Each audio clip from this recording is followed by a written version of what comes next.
So it's been a crazy day. I had my car broken into this morning, broke a window, ripped off the faceplate of my stereo, but didn't take the actual unit itself. I don't know why. So yeah, thought today would be a real bad day, but I saw Super 8, and it seems that today has shaped up quite nicely. So this is a very rushed video because I do need to get sleep. I just thought I'd show my books that I am working on. Some of them I have read, most of them I have not. I'll just start. Some of you may not call this a book, but this is Half-Life 2, Raising the Bar. It's actually a very expensive movie now, a book on Amazon. It was actually on sale. They're just trying to get rid of it at GameStop. It's got all sorts of awesome concept art, and then there's talk, and then they just talk about, the process behind characters and stuff. A lot of, some just character stuff and stuff like that. It shows actually like the real, the old one and the new one. It's an excellent book. If you happen to find it for dirt cheap, get it. Or even $20 or $30. It's a great deal. It's an excellent read if you care about the development of Half-Life 2. Of course, I got some of the Lord of the Rings books because I haven't even finished rereading The Hobbit. I read it when I was young, kind of, in school. I got, I actually have 2 copies of The Two Towers. I gotta give the second one away. Those, everyone knows about those. I'm not gonna talk about those. I've barely read any of this. As you can see, I got the bookmark. This is a Splinter Cell book. Operation Barracuda. The little bit I've read, it seems to be pretty good. I know Tom Clancy can be kind of controversial and excessively, like, go America, yeah, stuff like that, but he gets pretty good, writers. And Miyamoto Musashi's The Book of the Five Rings is hailed as a classic in Japanese literature, but it reads like a manual, so it is tough to read, even though it is such a tiny book.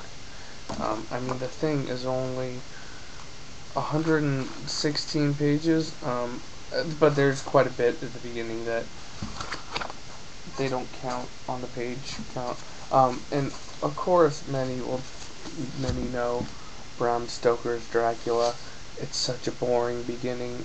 I was listening to it on an audiobook a while back, and I said, I can't do this.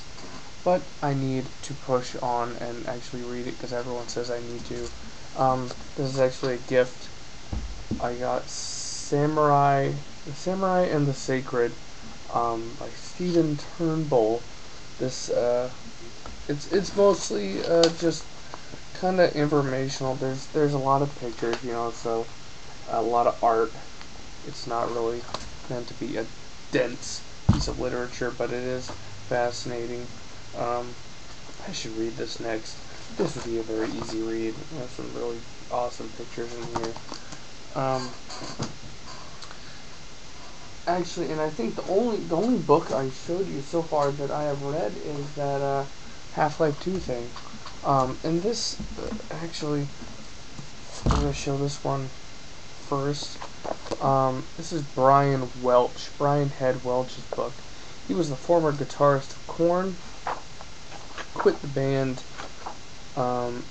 when he became a Christian, just was really super depressed and addicted to meth, suicidal, had some crazy Korn days, but then decided that he was going to move on and serve God, and helped him kick the meth and everything. It's just, it's him getting baptized and everything. It's a really good book for people that want to learn about, Brian Welch in his hard rock days. Like, if you like metal and stuff and rock music, whatever, you should read it. But also, if you're curious about God from an honest perspective, this guy had everything. He's not a weird Bible thumper. In fact, a lot of Christians Christian stores don't sell his stuff because it's so, you know, heavy, and sometimes it offends Christians, and I think that's fine if you're just being honest. Um, as long as you're not, being disrespectful or blaspheming God.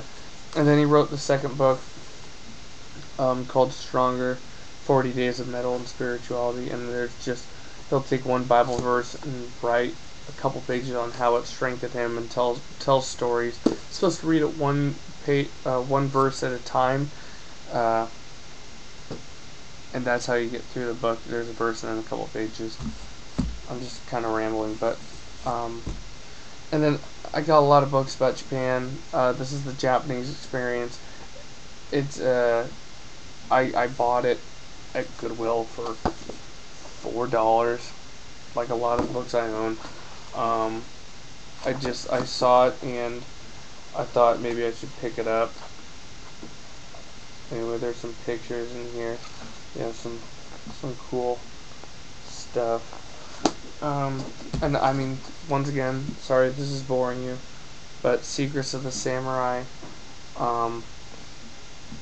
just a real thick book. I mean, there are pictures. Where's the camera? Sorry. There are pictures and stuff, but I mean, there's a lot of reading too. It's a big ass book. Will Storr versus the Supernatural. This is one of the few books I've read in my collection. I've also read that Saving for Myself book, but yeah, it's just about a journalist who decided he was going to learn about ghosts, and so he goes around, talks to various sources like the occult and the like people that use like Ouija boards, or pastors and priests, just everybody that you can think of, skeptics, you name it. He talks to multiple people from multiple different standings. He talks like TV shows, those like ghost hunter shows, whatever you call them. It's a great book if you have any interest in ghosts and stuff. It's called Will Storr versus the Supernatural. I'm sorry this is so glary. I'm just using a reading lamp. And I'm ashamed to say I have not hardly touched this gem, the Zombie Survival Guide, by Max Brooks. I actually used to have the original survival guide that this was a parody off of, and the cover, it was just great. It was the same color and said just survival in big fat letters on it. And I got a couple Guinness World Records books. I didn't include those in here. I'm looking at my bookshelf right now. Of course, I got my Bible over there, and a few pocket New Testaments I keep stumbling upon somehow. But yeah, those are my books. I've only read a few of them. I'm really striving to finish them.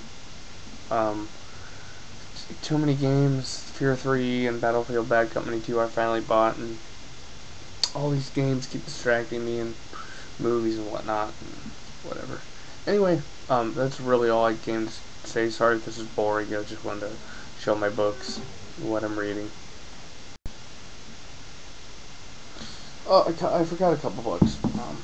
And if this disrupts people that don't like Christianity or whatever, sorry, not my problem. But Jesus Freaks, DC Talk, The Voice of the Martyrs. DC Talk was a very talented Christian band in the 90s, and they decided to write a book about various martyrs from all around the world, multiple time periods. I think the newest one in here is like 1996 or something like that, because it's a book written like finalized in 1999. Just a real thick book, like 150 or so stories of various martyrs around the world. Really compelling what people do for what they believe in Jesus, and enjoy being murdered, basically, knowing that they are, going to see God. Like Paul was, I think it was Paul, I could be wrong, was being crucified, and finally after, I think it was like a day or so. I mean, it's a long time. I can't remember specifically, but everyone was up in arms to bring him down from the cross, and he was basically like, no, no, and he, you know, basically says to God, don't let me, remain in this world. I want to go home with you. And then in that he died and went home with God. So he didn't want to be saved. He wanted to go home and be with God.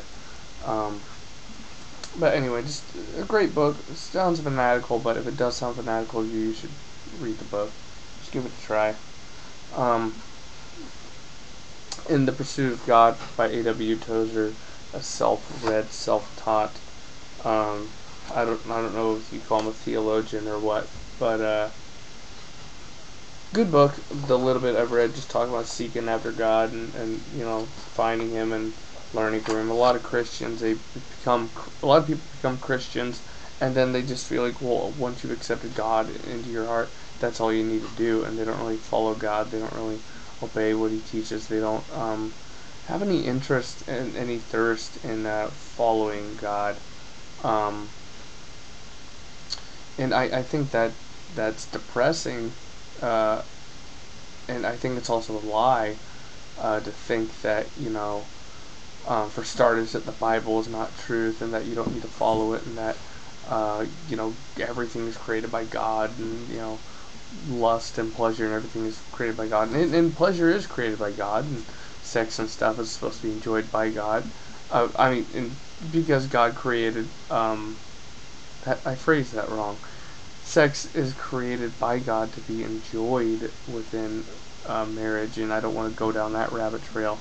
But there's so many Christians that are,